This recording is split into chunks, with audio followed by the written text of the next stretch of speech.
Исәнмесез, эфирда жұмға күн яңалыклары, студияда Роза Хабибуллина, алға таба төп темалар турында. 6-нчы маршрутта автобуслар саны артты. Тукталышларда көтү вакыты кимәдеме? Гүзәл Шихапова ачыклады. Яшьлек ябыла, маршрут транспорты ничек хәрәкәт итәчәк? Машина куярга урын булмаса, үзең яса, моның өчен нәрсә эшләргә? 6-нчы маршрутта автобуслар саны артты. Дүшәмбедән аларның саны 22 берәмлеккә җитте. Алтылы Сидоровка, ГЭС, Мәләкәс аръягы, Мәскәү проспекты аша узып тимер кую заводына юнәлә. Башкарма комитетта пассажирлар агымын тикшереп торалар. Автобуслар арту белән хәл уңай якка үзгәргәме? Тагын нинди үзгәрешләр көтелә? Гүзәл Шихапова ачыклады. Дүшәмбедән тукталышларда көтү вакыты 10 минутка кадәр калган. Әмма бу кеше күп йөри торган вакытларда гына. Көндез автобуслар буш йөрмәсен өчен линиягә бөтенесе дә чыкмый. Шәһәрдәшләр бер тавыштан бу маршрут кирәк ди. Әле үзгәрешләрне сизеп өлгермәгәннәр. Даже вот в детскую поликлинику многие мамы ходят довольно-таки далеко. Ладно, у нас сейчас открыли филиал здесь. А узкие специалисты, они все равно все в поликлинике. Шестерка, я сегодня на ней ездила. Так получилось, что я на него попала. Но я вообще, если честно, не слышала, что такой маршрут запустили. Вообще было бы здорово. Но у меня чаще всего получается с пересадками. То есть на 13-м маршруте я до Бумажников доезжаю и потом в сторону ГЭСа. Шестым редко. Его долго ждать. Башкарма комитетта автобуслар саны арткач, бу проблема булмаячак диләр. Она ходит по своему маршруту. Да? Данная жалоба была связана с отсутствием достаточного количества транспортных средств из-за Меликеся на ГЭС и в обратном направлении. У нас сейчас количество транспортных средств доведено до оптимального. Единственное, что в обратном направлении шестерка не охватывает дальнюю остановку за Меликесе. Но это связано именно с дорожной обстановкой. Он сразу уходит на улицу Гостева. 2 ай дәвамында башкарма комитет пассажирлар агымын тикшерәчәк. Тукталышларга видео күзәтү җайланмалары куелачак. Схемадан IT паркны алырга кирәк дигән тәкъдимнәр дә бар. Белгечләр бу сорауны да өйрәнәчәк. Гүзәл Шихапова, Сергей Вильданов, яңалыклар. Яшьлек проспекты өлеше ябылачак. 16 февральдан яшьлек белән җиңүнең 40 еллыгы проспектлары киселешкән урында коллекторны төзекләндерү эшләре башлана.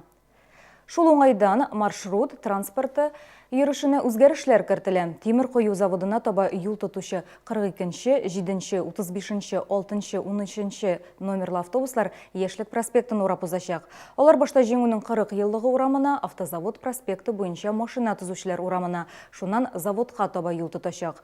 Үзгәрешләр трамвайларга да кагыла. В связи с тем, что для производства строительных работ необходимо будет разобрать трамвайные пути и контактные линии, трамваи 3 и 5 не будут осуществлять доставку людей в направлении завода. Схема маршрутов изменится. Завод хезмәткәрләрен транспорт белән тәэмин итәр өчен өстәмә автобуслар да каралган. Шәхси автомобиль хуҗаларына юлны алдан ук планлаштырырга киңәш итәләр. Ремонт эшләре 2 ай дәвам итәчәк. Үзәкбанк Татарстанның ире иминiyet оешмасын берничә лицензиядан мәхрүм итте. Аскада авыр вакытлар узган елда ук башланды. Декабрьдә Үзәкбанк вакытлыча идарәче билгеләде, соңрак оешма полислар сатуны туктатты. Хәзер оешманы банкрот итеп тануга гариза язылган. Бүген оешмага керү белән күбесе ишек төбендә игъланны укыр өчен туктап кала. Анда иминiyet килешүләре төзелмәүе хакында хәбәр ителә. Шулай да полислар булганнар белән эшләүне дәвам итәләр. Хәзер Аскада иминiyet полисы алучылар зыян килү буенча компенсацияны Россиянең автомобиль иминиятләштерүче берләшмәсеннән алырга мөмкин булачак. Автомобиль куярга урын булмаса, үзең яса. Идарә итүче оешмаларга парковкалар булдыруны сорап мөрәҗәгать итүчеләр саны арта. Шәһәрдәшләр йорт яны территориясендә нәрсә булдырырга кирәклеген үзләре хәл итә ала. Иң беренче нәрсәгә тотынырга, машина кую урыннары нинди проблемаларны хәл итә безнең сюжетта. ГЭС бистәсендәге 2-4 йорты каршында берничә ел элек парковка барлыкка килгән. Шәһәрдәшләр идарә итүче оешмага үзләре мөрәҗәгать иткән. Коммуналчылар машина кую урыннарын йорт яны территориясендә генә булдырырга мөмкин дип искәртә. Монда алырга кирәк йортның планын, кадастровый документны. И анда, бүтән схемасы бар. Нинди безнең коммуникациялар үтә. Шуннан соң инде менә безгә управляющий компанияга кирип, можно аларга обращаться итәргә. Монда инде без аларга менә бу документларны бирәбез. Ondan soň oňlatабыз. Төп шартларның берсе йортта яшәүчеләрнең ризалыгы, әмма шәһәрдә машина куюрыннарын хуплаучылар да, каршы килүчеләр дә бар. То, что огородились, что отдельно, это каждый может поставить, имеет право. Но огородиться от других, нет, я считаю, незаконно. Ешлер бит тоже должны куядыр куярга. Сен платный стоянка төлегенче күпме дорого койды. Сезгә дә комача уламый. Жоқ, бер менде юк. Нету простора для жильцов выйти, например, походить здесь, посидеть. Здесь зеленая травка бывает в летнее время.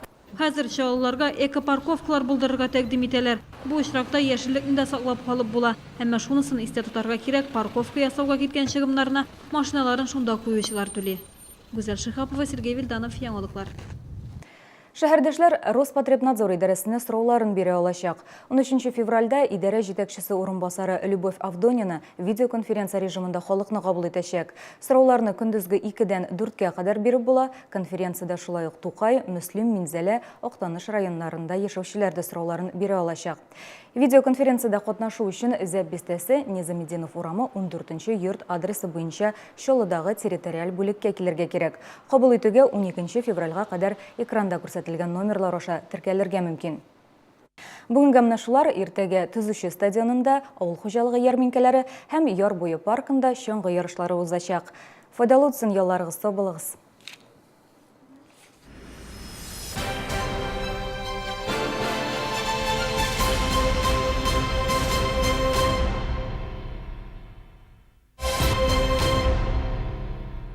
Кредит без первого взноса и переплат в корпорации Центры Селдом. Ультра HD телевизор LG всего за 1375 рублей в месяц. Корпорация Центры Селдом. Все как для своих. Минеральная вода санатория Шифаласу и Жминводы. Природный бальзам для реабилитации желудочно-кишечного тракта. Эффективное очищение от токсинов и укрепление иммунитета. Будьте здоровы.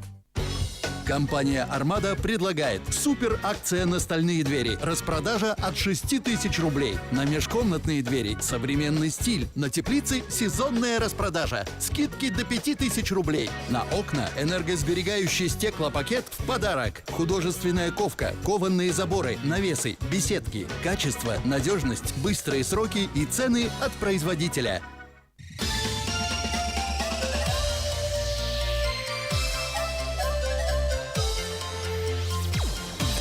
Яңа ешлык, яңа киңлек, яңа биеклек.